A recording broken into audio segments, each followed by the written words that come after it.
И снова всем привет, с вами Реторн, и мы продолжаем прохождение игры Pillars of Eternity 2 Deadfire. Как вы помните, ребят, в прошлой серии мы с вами, кажется, столкнулись с багом, но возможно это совсем и не баг. Вот, это то, что мы сначала подумали, что вот эти пушечные ядра можно куда-то деть, но мне кажется, что они нужны для боеприпасов. Вот. Да, сейчас бы вспомнить снова. Вот все.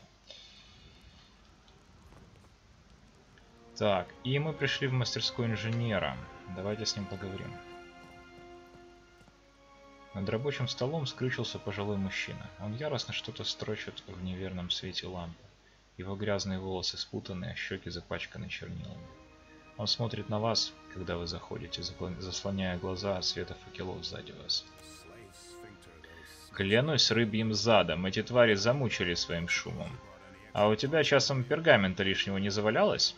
Он убирает на ухо локон сальных волос, оставляя испачканными чернилами пальцами очередной след на щеке. Что ты делаешь? Я должен все записать. Мои исследования, мою работу. Что-то должно пережить следующего ходячего колосса, следующий отряд Наг. Он отстраненно мигает. Тебе что-то нужно? Если нет, не отвлекай. У меня столько дел. Он поворачивается к страницам на столе. Что здесь произошло? Что только не произошло. Через крепость прошел колосс из Адры. Засветился, словно из сияющей. Десятки солдат замертво упали. Невероятно. Его перо останавливается, он смотрит куда-то вдаль. Потом пришли наги. Убили всех остальных. Ну, наверное, кроме Лаэтарна. Он, скорее всего, ушел. Лаэтарна? Парень из рассветной звезды. Прибыл вчера, на прошлой неделе. Жаловался на странные сны. Правильно сделал, что быстро отсюда свалил. Зоти, наверное, он пытается воплотить в жизнь свои мечты, помочь нашему богу. Зуира жива и еще кое-кто. Им лучше разделиться, так безопасней, шансы выше. Понятно. Ага, Зуира сказала, что у тебя есть разрывные снаряды для бомбарды. Только один, и просто прототип, вон там. Он показывает на сундук у стены. Можешь забирать. Только запиши радиус взрыва, температуру детонации, образование дыма, траекторию обломков. Он продолжает тихо бормотать себе под нос, отмечая пункты из списка резкими взмахами пера. Как пройти к маяку? Действительно, как? Он издает нервный смешок. Наги повсюду. Наверное, твой лучший шанс будет пройти вдоль стен, на запад и на юг. Но как туда пробраться? Он качает головой. Пожалуй, лучше идти дальше на юг, вдоль границы крепости, через кабинет командира Ко. Поможет укрыться от Наг. У причала собрались выжившие, я могу тебя к ним отвезти. Он машет вам рукой, уже вернувшись к своим записям. Вместе сильнее? Утешительная иллюзия. Пусть другие себе лгут, если хотят. Он вытирает щеку, еще сильнее размазывая по ней чернила. Моя работа должна выжить. Так, там в углу... Зелье среднего исцеления. Вот здесь, что ли? Пушечное ядро, разумной снаряд, аркебуз. Ну что ж, ребят. Сейчас попробуем бабахнуть. Большой бабах — это лучшее, что бывает в играх. Ну и, конечно, хороший сюжет.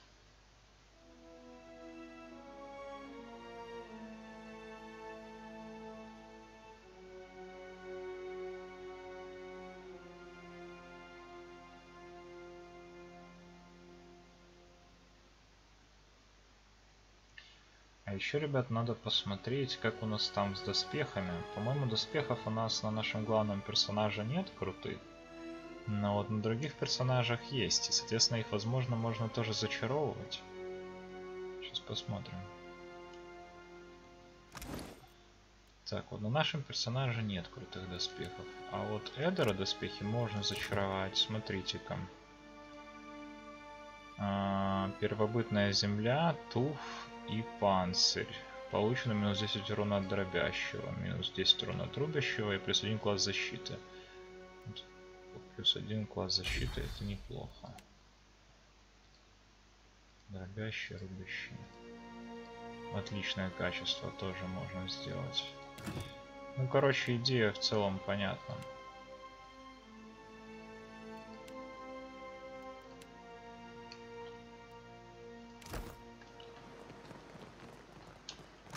Так.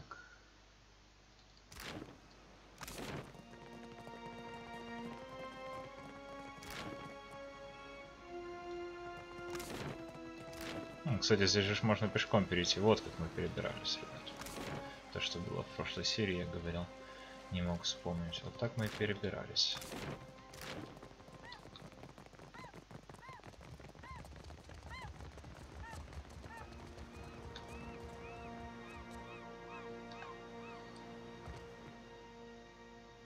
Зарядить бомбарду. Вы осторожно кладете снаряд в бомбарду.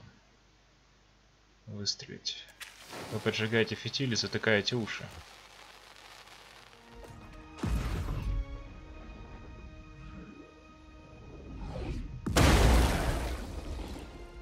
Да, неплохо.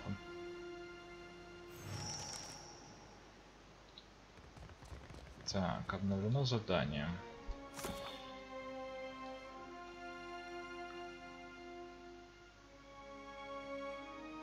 Я разделался с большим отрядом НАК в центре форта. Давайте сообщим об этом ребятам.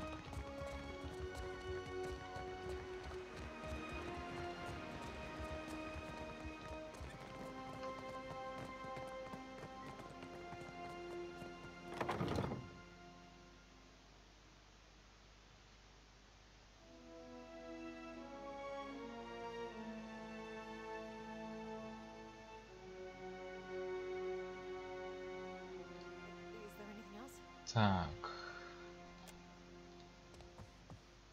Нет, не сообщим.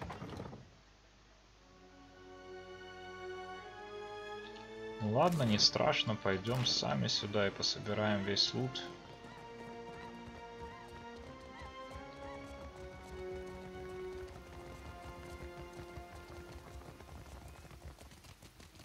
Дождик пошел.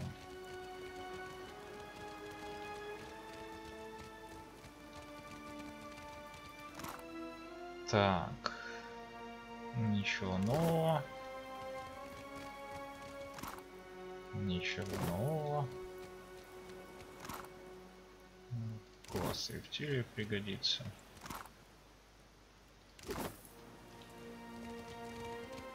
Все, замечательно. Мы разделались с большим отрядом НАК, но, ребята, по-моему, здесь должны быть еще НАКи. Это было бы логично. Нет, похоже, нет никого.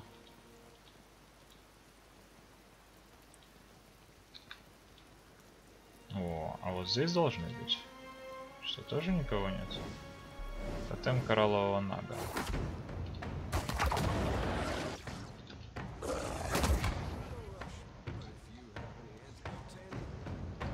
Да хватит преследовать меня.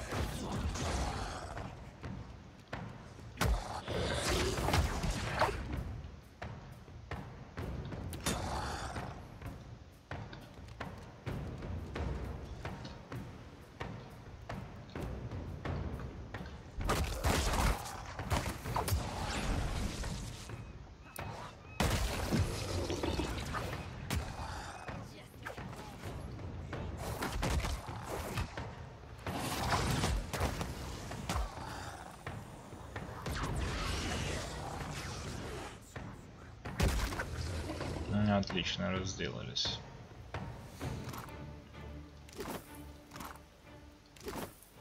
Так, ящичек, в котором лежит зелье препятствий. Шансы вредить цели при попадании. Зелье среднего исцеления, оглушающая бомба. Кстати, давайте, наверное, вот сюда зелье среднего исцеления положим. И веревка с крюком. Я так понимаю, все рассчитано на то, чтобы, если что... А кто нас здесь увидел? Странно. Рассчитан на то, что если ты приходишь без вообще каких-либо предметов, ты все равно сможешь взять все, что тебе нужно на месте. Так, это командирский кабинет командира флота, и здесь мы уже все сделали, по-моему, все, что могли, да, там, по-моему, ничего-то толком не было. Вот здесь вот есть спуск к воде, вот, но толку от него нету, нам не нужно это. Вот. Здесь вот какая-то башенка, но, кстати, к ней мы тоже, наверное, не сможем подобраться.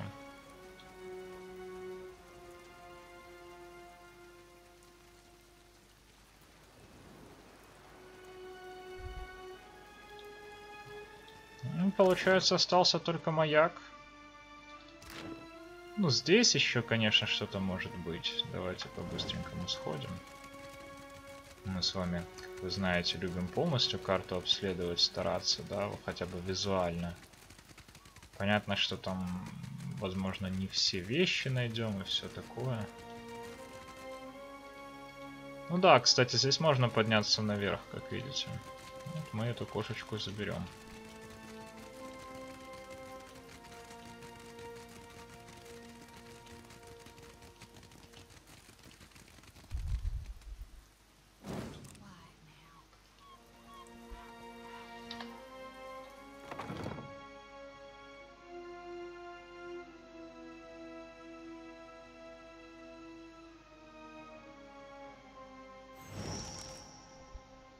Остановить связь с сияющей Адрой. Внутри маяка тихо, за исключением шипящего шепота. Вам кажется, что он идет по кругу и повторяется, словно заклинание. Но стоит пересечь порог, и вы видите старого Нагу с потрескавшейся кожей. Он резко поворачивается, оголяя сломанный клык. Синекожие демоны отправили тебя выкорчевать древо богов, так? Их скверна не знает пределов. Уходи и передай остальным шпионам, что ты увидел здесь. Его язык развивается, словно рваный вымпел. Мне нужно подойти к Адре. Он шипит. Глупая тварь! Узри, к чему привела нечестивость синекожих демонов. Желтокожие умнее, но другие шарлатаны. Гладкокожие, волосатые, синекожие приходят с голодом в душе. Теперь чужаки копают корни, и охотник из глубин больше не с нами. А теперь боги вернулись сеять разрушение на острова. Опять. Его зрачки сужаются до щелей. Хочешь сказать, что боги уже сеяли разрушение на архипелаге? Он обнажает сломанный клык в удивлении. Разве ваши легенды не говорят о множестве катастроф? О гнездах шарлатанов, смытых волной словно пена? Много поколений назад желтокожие построили на островах множество ульев и бастионов возле адровых корней. Услышав это, остальные наги злобно шипят. Желтокожие, ты говоришь об Буана. Их предки, да. Их вмешательство рассердило богов, и боги сокрушили плоды их трудов, смыв их волнами и испепелив лавой вулканов. Его бусы и браслеты дребезжат, когда он громко хлопает руками. Так ты думаешь, что история повторяется? Вы, шарлатаны, рабы своих привычек. Вы не учитесь, вы не меняетесь. Вы сбрасываете чешую по ночам и на рассвете облекаете себя в нее вновь. Вы заворачиваете себя в грязное изношенное тряпье. Он дрожит от омерзения. Наши предки спрятались глубоко под землей, где воды затушили огонь и приглушили бурю. Они помнили, пока шарлатаны бежали в разные стороны. Теперь шарлатаны строят опять. Он бьет хвостом об пол. Боги видят, они все уничтожат. Я хранитель, я смогу восстановить ауру, если вы меня к ней пропустите. Он ударяет хвостом о пол, раздумывая. Если твой толстый язык не врет, тогда докажи нам. Какие доказательства нужны? Я же говорю, толстые языки лгут, раздвоенные нет. Если твои слова правда, тогда ты должен уметь говорить с мертвыми. Он наклоняет голову и оценивающе смотрит на вас одним глазом. Я поверю твоим словам, только если услышу их из уст моего сородича. Притянуть душу Янас. Послушай ее, Сугаан. Перед вами появляется яркий полупрозрачный силуэт Янас, и остальные наги пугливо скручиваются в узлы. Лишь Сугаан тянется вперед, наклонив голову. Сугаан, я нашла путь. Ее аура пульсирует страстью, потрескивая энергией в эфире. Янас, ты умерла? Мы видели... Путь потемнел, но человек принес свет. Она на мгновение оборачивается к вам, но рот Сугаана все еще искривлен. Шшш, мы убьем шарлатана и освободим твою душу, Янас.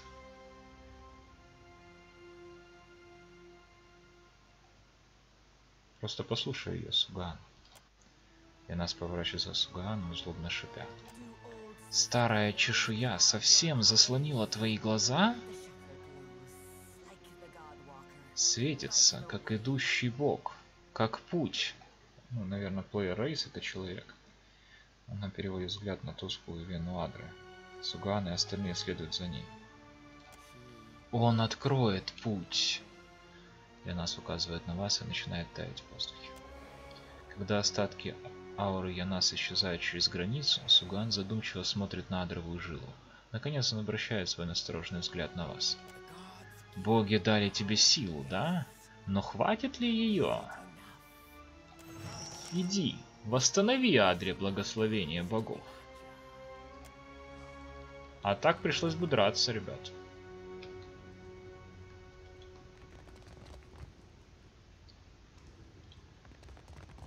Так, а мы можем с ним поговорить? Исцели Адру, шарлатан, если можешь. Сейчас я исцелю, только я сначала кошечку сверху заберу.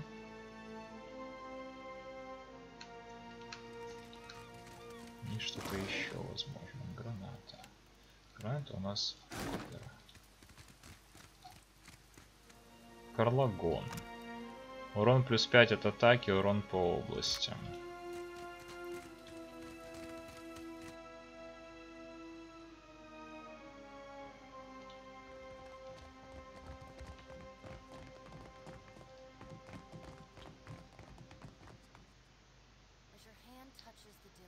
Как только ваша рука касается тусклой адры, вы чувствуете то же самое холодное покалывание, что и у столпа в Порт-Маже. Вы сосредотачиваетесь на столпе. Мир вокруг вас мгновенно исчезает, остается лишь бескрайняя пустота границы, адра и множество золотых нитей, вибрирующих вдалеке. Вы снова собираете нити в своем разуме и связываете их в один канат, связывающий вас с далеким якорем.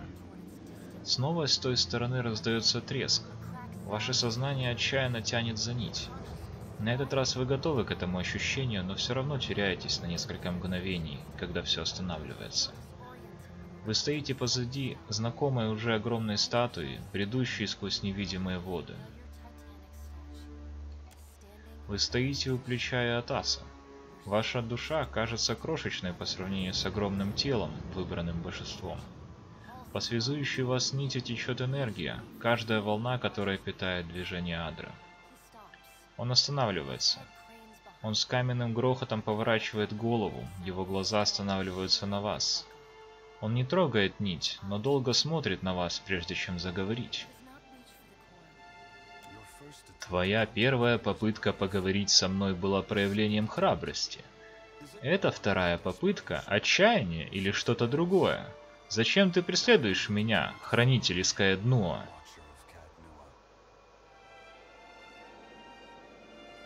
Я хочу знать, что ты делаешь. Многие смертные хотели бы знать замысел богов. Почему это так важно для тебя? Когда ты появился в последний раз, 1000 погибли. Сначала он ничего не отвечает, но по сиянию внутри него проходит дрожь, еле заметная дымка, позволяющая вам рассмотреть души в Адре. Я никогда не жаждал жестокости или убийств, но Магран и Братство Руки позаботились о том, чтобы весь мир поверил в безумца Вайдвена, желающего уничтожить Дирвуд и всех его жителей. Честно говоря, я мечтал о войне, но не об обычной, а о войне сознания. Что, если бы смертные узнали тайну руин, так самоотверженно охраняемых гланфотанцами? Что это машины, с помощью которых ангвитанцы превращались в богов? Что изменилось бы? Эотас замолкает.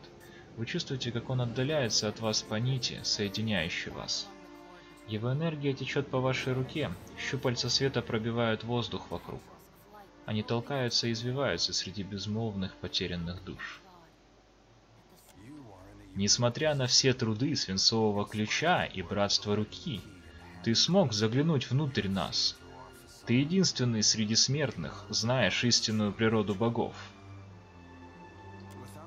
Не зная того, что знаешь ты, мало кто из смертных смог бы принять истинную природу богов. Даже нам это не удалось. В прошлый раз, когда я путешествовал по Эоре, я сделал ошибку, скрыв свою истинную цель. Думаю, ты понимаешь меня лучше, чем многие. Кивнуть — это честь для меня. Да, я расскажу тебе, но не сейчас. Чем дальше это тело от маяка, тем слабее связь, а я и так слишком задержался. Скоро эта нить совсем порвется. Если к тому времени я не достигну места, в которое стремлюсь, мне придется забрать еще больше душ из этого мира. Так давай не допустим этого. Я постараюсь. И ты постарайся, хранитель. Огромный силуэт Эотаса начинает расплываться, растворяться. Гигантская фигура удаляется, туго натягивая связующую вас нить. Эотас продолжает говорить, но голос его дребезжит, распадается и стихает. Когда поймешь хоть чуточку больше, найди мне в пепельном чреве среди зубов Магран. Мне надо отдохнуть перед финальным этапом. Когда я покину то место, ты уже не сможешь меня догнать. Ну, наверное, не найди меня, найди меня, но...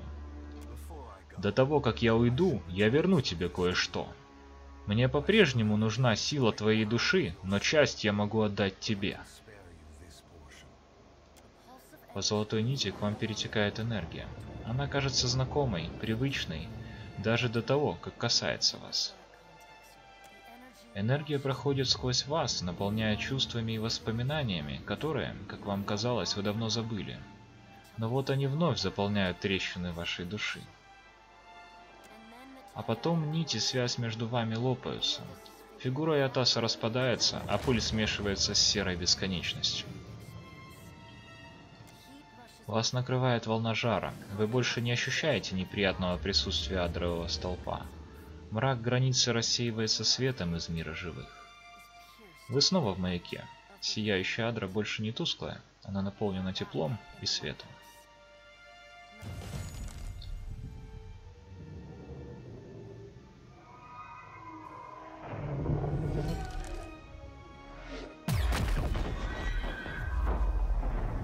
Наги пристально смотрят на светящуюся адру.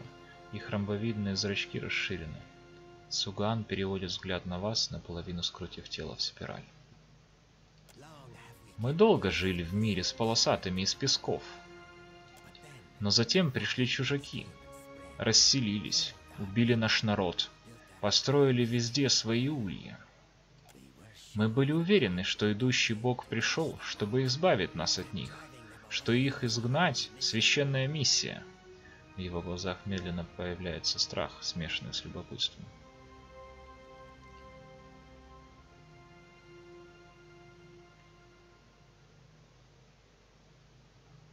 Что теперь? Нам пора. Не знаю, что это может значить, но наши братья должны это услышать. Он кланяется. Сегодня ты открыл для нас новое, шарлатан. Благодарю тебя за это и за твое милосердие.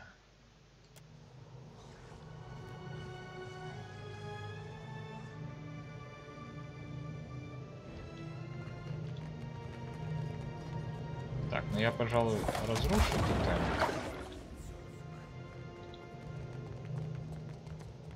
Так, а это получается, ну, они в одну и ту же сторону ведут, правильно? Вот эти подъемы наверх.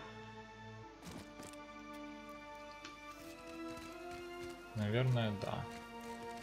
Вот маяк заработал, как можно видеть.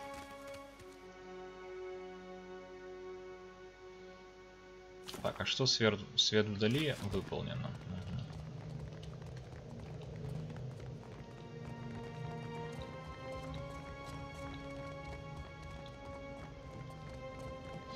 Как видите, ребят, сегодня нам на руку сыграла способность, точнее не способность, а наша привычка обследовать карту полностью, да, когда я поплыл и получил дух. Еще очень круто, когда вот есть такие моменты, альтернативное прохождение, я очень люблю это в РПГ.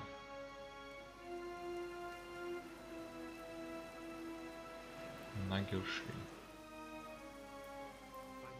Если бы я знал, что вода кишит ими, вот, что-то решил сказать.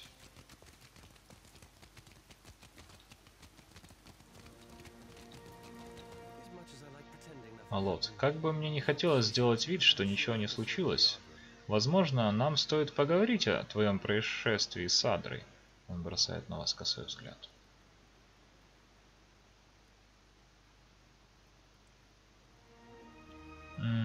Странное ощущение, когда часть души оказывается в теле божества. Алот задумчиво хмурится. Ты случайно не увидел, куда направился Иотас? Он с надеждой поднимает бровь.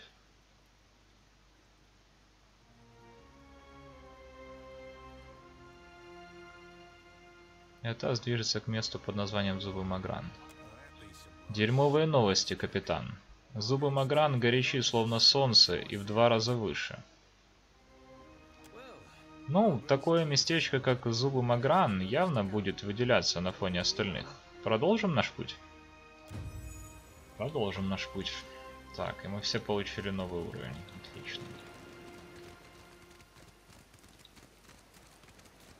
Я думаю, ребят, тут прям самое время вернуться в Никитаку, да, и поздавать все задания, которые у нас накопились.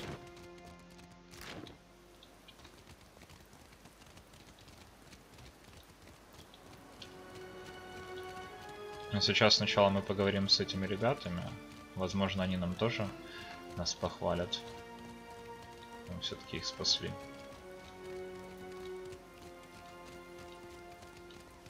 Еще было бы круто, если вот после таких происшествий, там, да, как мы сейчас видели, начало бы восстанавливаться, да, то есть мы наблюдали бы за восстановлением вот этих всех регионов, которые Атас повредил.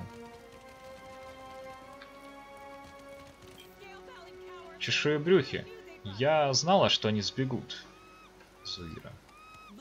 Посмотри на наш маяк. Даже гигант не смог его разрушить. А эти змеи послабее будут, правда же? Она смотрит на маяк взглядом полным облегчения.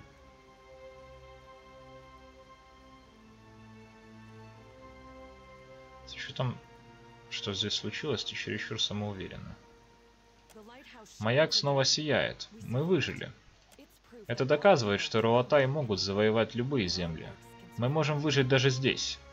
Она наконец поворачивается к вам. На ее губах широкая торжествующая улыбка. Хазануи хочет лично поблагодарить тебя за помощь нам. Кроме того, она должна узнать, с чем мы столкнулись. Она смотрит на утренних звезд и свет огромной ступни. Где мне найти Хазануи? Обычно она в Латунной цитадели, в Никитаке. Но ее часто вызывают во дворец, торговаться с королевой и валианцами. Вообще-то я направляюсь к Зубам Магран. Хочешь настоящих испытаний? Чешуебрюхи не слишком интересный соперник? Она смеется. В ее голосе вновь слышен надлом. Все, что я знаю об этом месте, оно якобы сделано из огня. И никто оттуда еще не возвращался. Она сглатывает. В ее глазах застыл ужас. Но нет непреодолимых преград. Она хмуро улыбается. До свидания. Чистое небо. Она скрещивает руки на груди.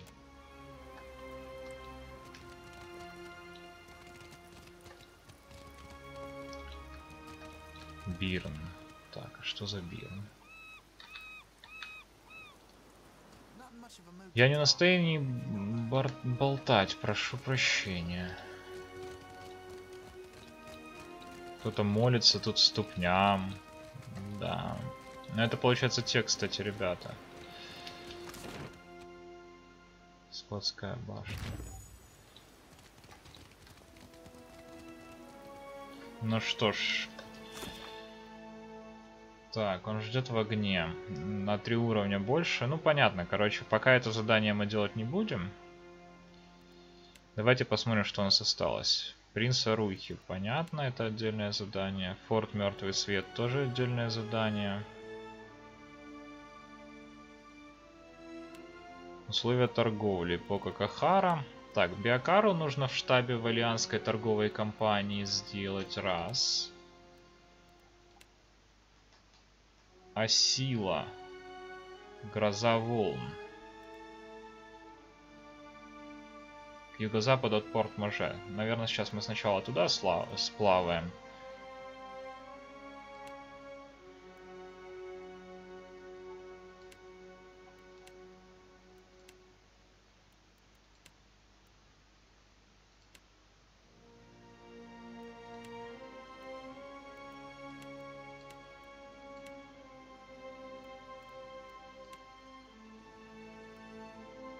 Мэриэль тоже там же где-то плавает.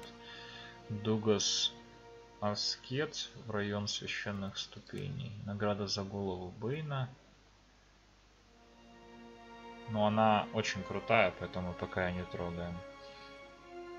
Вас ждет неизбежный провал. Ладно, поплыли. Короче, сейчас мы плывем к Порт-Маже.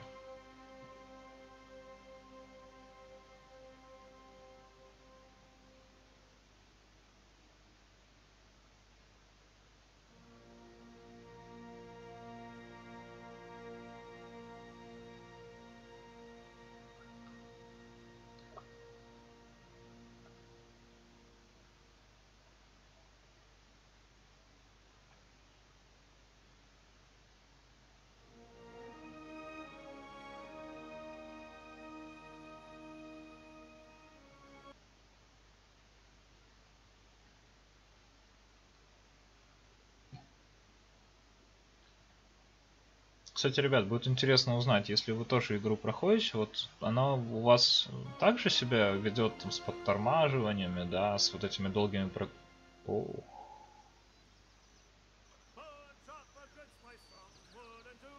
Это вообще что?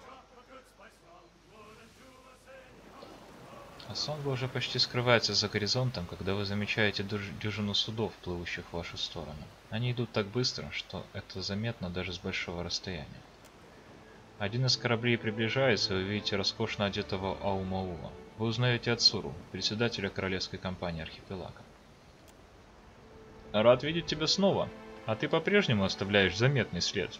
Он смотрит в сторону Асонга, загадочно улыбаясь. Ярко сияет маяк Изадры, видимый даже отсюда. Хотя меня удивляет, что мало кто в Никитаке слышал о тебе. Думаю, скоро все изменится. Это к чему? Я хочу поблагодарить тебя от имени королевской компании Архипелага за твою помощь в Асонга. Он указывает в сторону маяка Изадры. Ты помог восстановить весьма ценное сооружение. Входило это в твои намерения или нет? Он хитро улыбается. Не сомневаюсь, что во дворце тоже захотят услышать эту историю. Возможно, тебя ожидает даже награда. Мне нужно попасть в пепельное чрево в зубах Магран. Палубу будто накрыл порыв ледяного ветра. Услышав о зубах Магран, раватайские матросы в ужасе отшатываются. Те, кто не замер с отвисшей челюстью, испуганно переговариваются. Ацура бросает на них строгий взгляд, и они замолкают. Он поворачивается к вам с холодной улыбкой и еще более холодным взглядом. Прости моих матросов. Зубы Магран — это вулканическая цепь на северо-востоке архипелага. Это одно из самых опасных мест мертвого огня. Он бросает взгляд на взволнованных моряков. Окружающие ее воды охраняют гиганты, которые, по слухам, родились из вулкана Магран. Даже тяжело вооруженные корабли не рискуют плавать там. Он наклоняет голову, будто просит у вас прощения. Но если ты решительно настроен плыть в пепельное чрево, думаю, королева Анеказа может указать вам путь. Еще одна причина посетить ее дворец. Он загадочно улыбается. Отправляйся в Змеиный Венец в Никитаке. Потом заходи в Латунную Цитадель. Увидимся там. Сможем обсудить темы, входящие в сферу наших общих интересов. Он кивает. В любом случае, меня ждут дела, как и тебя, впрочем. Чистого неба, капитан Алитор. Ацура кивает своему экипажу и готовится к отплытию. Так, Никитака, святилище, пещера, Дицилия, гавань Порт-Може. Порт-Може, гавань это вниз. Так, вот смотрите, брошенная деревня какая-то.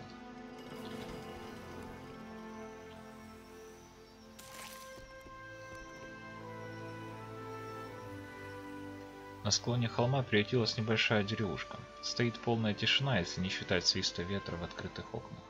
Приблизившись, вы обнаруживаете на улицах давно разложившиеся тела. Многие кости раздроблены зубами какого-то крупного хищника. Искать окрестности.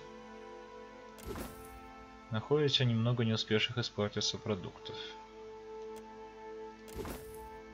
Кольцо освобождения. Дает подавление печали. Грубой силой воли подавляет пагубные условия, временно устраняя враждебное воздействие на союзников в области действия.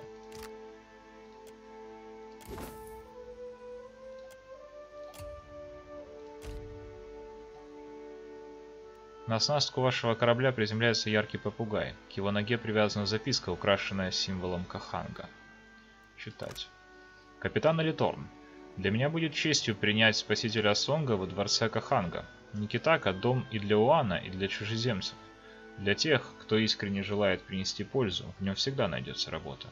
Если у тебя хватит сил на подъем, дворец на вершине Змеиного Венца может стать твоим вторым домом. Подумай об этом. С наилучшими пожеланиями, королева Анеказа II.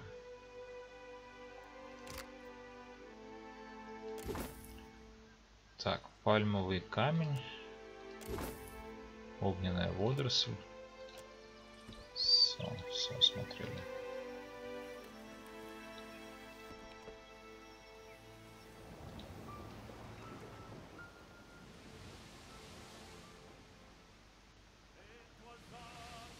Здесь Бейна. Но мы с ней сражаться не будем пока что.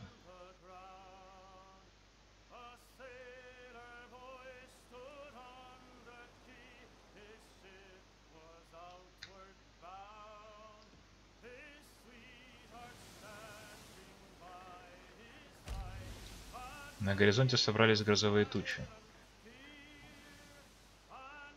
Вдалеке собираются облака, под ними висит туманная завеса дождя.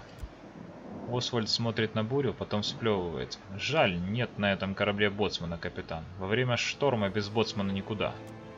Ваша команда смотрит на вас. Какие будут приказы? Раздать поручение матросам. Команда ждет ваших приказов. Веревка с крюком. Беодул, возьми эту веревку и привяжи себя к штурвалу. Не хочу, чтобы тебя смыло волной. Поморщившись, Беодул берет веревку, начинает пропускать ее между перекладинами штурвала и обвязывает вокруг своего пояса. Раздай оставшуюся горячую еду, Ирена, а потом потуши весь огонь на корабле. Ирена отдает вам честь. Есть, капитан. Команда будет рада горячей еде. Неизвестно, что с нами будет дальше. Раздать команды матросам. Вы думаете, как лучше использовать своих матросов? Все под палубу, закрепите груз. Так.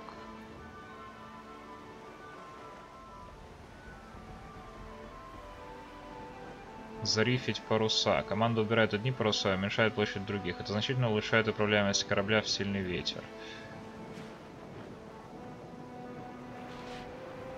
Это снижает вероятность травмы и повреждений корабля в шторм. Давайте, нужно зарифить паруса. Матросы взбираются на мачты, сматывают канаты и запускают паруса. Потом они возвращаются на палубу. Достаточно. Вы отворачиваетесь от команды. Попросить помощи спутника. Вы ищете одного из своих спутников. Серфен, будь рядом. Орлан ухмыляется. Есть, капитан. Я предупрежу, если ты начнешь делать что-то совсем безумное. Зоти, команде не помешала бы проповедь, если ты готова, конечно. Ты хочешь, чтобы я помолилась воплощению смерти? Губы Зоти удивленно подрагивают. Думаю, я могла бы помолиться о безопасном путешествии через Хель, на случай, если мы все скоро умрем. Кивнув, она склоняет голову. Да славятся все ипостаси Атаса, величайшие из которых Хаон. Я обращаюсь к тебе с молитвой, полное смирения, благодарности и вечного почтения. Услышь меня, о мой Бог, и сжалься над моей отчаянной мольбой. Мы плывем сквозь черную бурю смерти, однако не страшимся будущей жатвы, ибо твой фонарь укажет нам путь. Мы не покинем тропы, проложенные тобой через Хель. Мы готовы покинуть жизнь и сбросить жалкую шелуху своих тел. Ибо ты вновь посадишь наши души в жирную землю, и они возродятся. Ибо так было и будет, покуда вращается колесо. Аминь. Мы готовы, насколько вообще можно быть готовыми к такому. Вперед! Над вашей головой проносятся тучи, накрывающие море беспокойным серым куполом. Капли дождя барабанят по палубе. Буря подходит все ближе, и Бэдул вытирает со лба пот. «Нам не уйти, капитан!» Корабль швыряет вверх и вниз по волнам, и вскоре всю команду дружно тошнит в зажатые между коленей ведра. Воздух наполняет ужасная вонь.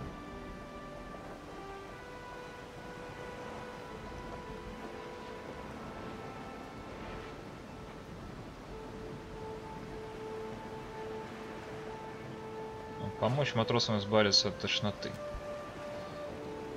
Серафен закрывает глаза и сосредотачивается. Вскоре матросы встают, начинают подниматься.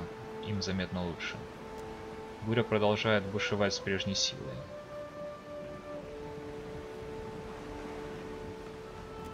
Ветер стихает, но с неба продолжает лить. Непокорный как будто спрятался под водопадом. Вода заливает всю палубу. Задраить люки, спустить паруса. Так, самый пассивный вариант действий в шторм. Команда убирает паруса, задраивает люки и покидает палубу. Мачта и команда оказываются надежно защищены, однако корабль лишается управления. Ложимся в дрейф.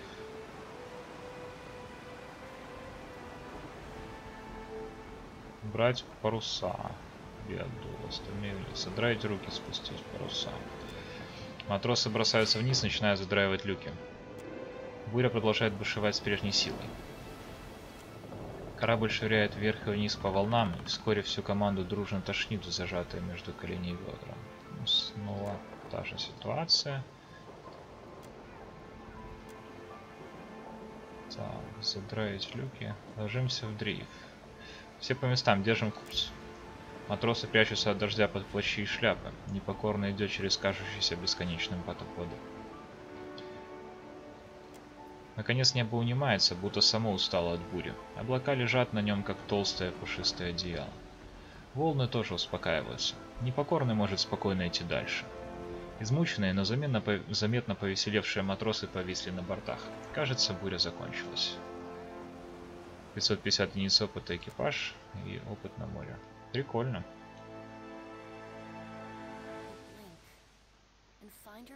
Моргнув, вы оказываетесь посреди бесконечного поля травы, доходящего вам до колен. День клонится к вечеру. Трава еще сохраняет тепло солнца, но в спину дует холодный ветер, из-за чего мурашки бегут по коже. Ветер доносит крики казадоев. На темно-синем небе одна за другой зажигаются звезды. К птичьему хору присоединяется одинокий колокольчик. Потом еще один. Звон окружает вас. С каждого стебля травы свисает крошечный серебряный колокольчик, качающийся на ветру.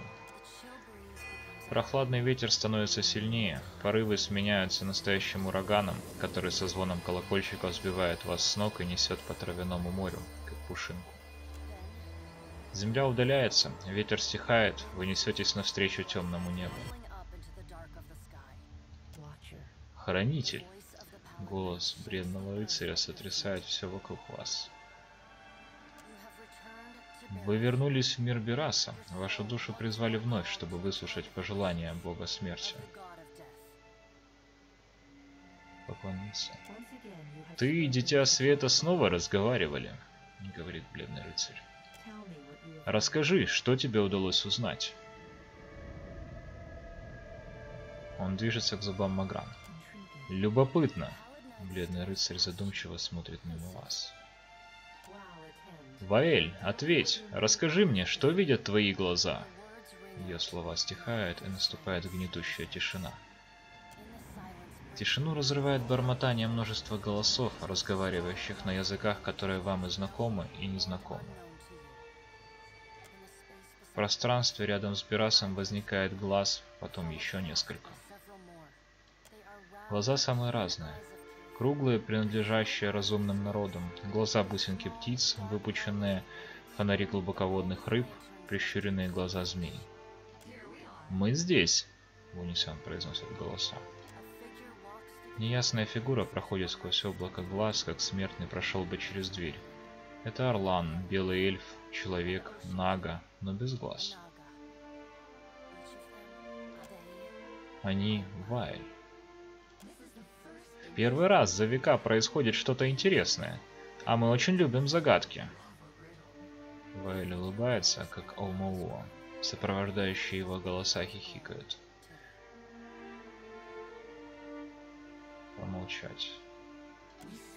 Мы смотрим промеж струн мира, а Эотас бьет по ним, играя как на лютне. Его язык недвижим, но все же он поет о грядущем удовольствии. Но что за мелодию он играет, мы не знаем. Она сложна, изменчива, то волнуется в унисон, то режет слух диссонансом. Через дверь в мир Бераса входит мужчина. За ним волки с вываленными из пасти языками и лесные кошки, размахивающие хвостами. Это оборотень Гарловейн, за которым следует дикое сердце неизведанных уголков Эора. Вслед за Гарловейном накатывает морская волна, переливается через край платформы и падает туда. Из воды поднимается сначала светящийся фонарь-приманка, потом голова огромной рыбы. Круглые черные глаза Ондры обращаются к вам. Эотас весьма находчив, надо признать. Я восхищаюсь его выдержкой, говорит Гарловейн. В голосе оборотня звучит мягкий шум дождя в листве и шелест ветра в кронах деревьев.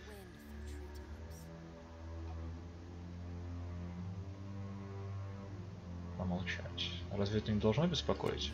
Нет, он стайное животное без стаи. Утратив нашу поддержку, он стал слаб, говорит Гарловейн. Если это путешествие вновь приведет его к нам, будем считать, что он доказал себя достойным возвращения. Эотас повернулся не к нам. Он вернулся, чтобы реализовать какой-то масштабный план. Мы должны его остановить. Голос Ондры накатывает, как волны, каждая из которых все выше и страшнее. Двери на стенах, ограждающих мир Бераса, все разом распахиваются с грохотом. Внутрь вваливаются фрагменты древних доспехов и брошенного оружия, встречаются в центре помещения, рассыпая искры, после чего приобретают форму какого-то существа. Наконец, из-за вашей спины выносится кузнечный молот, который фигура ловит на лету. Перед вами стоит человек, состоящий наполовину из изодранной кожи, наполовину из металла. Большая часть его черепа, правая глазница и нижняя челюсть сделаны из измятого щита. Рот навсегда застыл в презрительной усмешке. Если Эотас задумал какую-то глупость, мы сможем заставить его свернуть с этой дороги, показать путь потолковее. Слова Абидона сталкиваются и скрежещут, словно ржавые шестерни, стронувшиеся с места впервые в этом веке. «Абидон наивен, как ребенок», — говорит Ондра. Помолчать. «Он вершит насилие не над их владениями, а над моими. Я чувствую спешку в каждом шаге», — говорит Ондра. «Я пошлю цунами, чтобы замедлить его, если Магран встряхнет землю под зубами Магран». Вода отступает от ваших ног. На мелководье выливается лава, из которой встает огненная женщина. Она кладет широкий меч на плечо и выдыхает облако дыма и пепла. Магран возвращается. Когда наши шаги намечали первые долины на поверхности Эоры, наши тела были неуязвимы для любых атак, кроме самых сильных, говорит Магран. Сомневаюсь, что огонь и вода смогут его остановить. Но я обрушу на Эотаса всю ярость и жар земли, если придется. Погибнут тысячи Должен быть другой способ его остановить.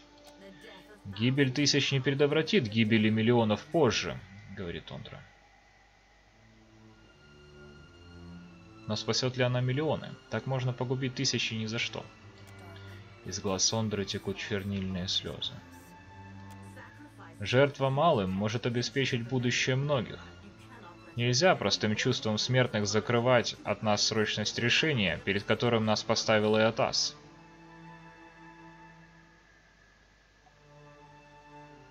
Забавно, что на жертву всегда должны идти смертные, а не вы.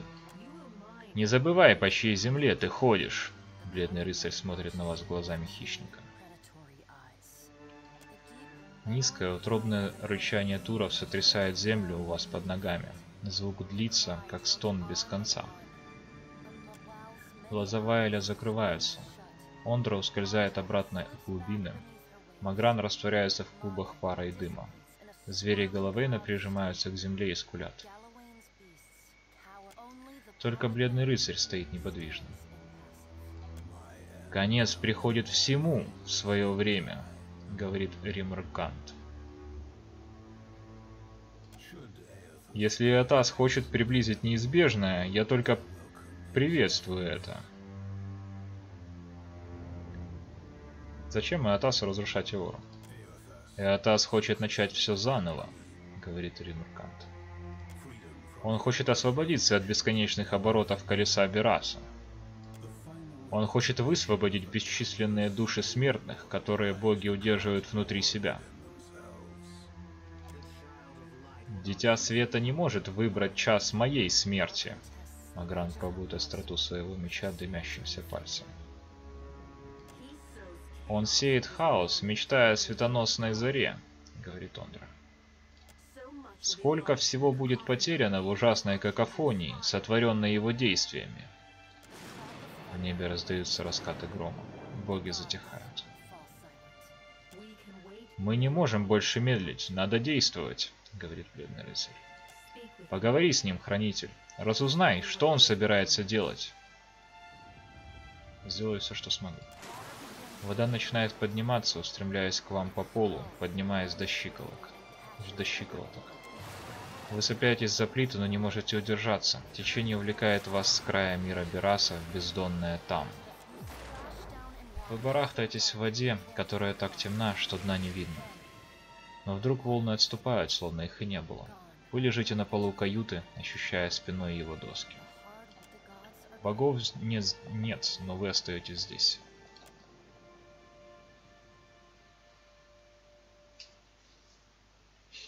То есть боги тоже не знают, что хочет это сделать.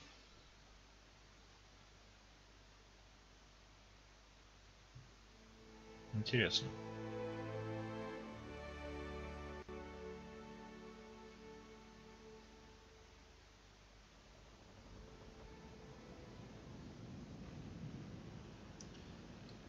Так, и мы прогрузились, собственно. Знаете, ребят, наверное, на этой ноте мы с вами сейчас и закончим. Потому что время уже как раз подходит к концу, чтобы потом мы снова посреди какого-нибудь диалога не останавливались. Вот. Поэтому на сегодня это все.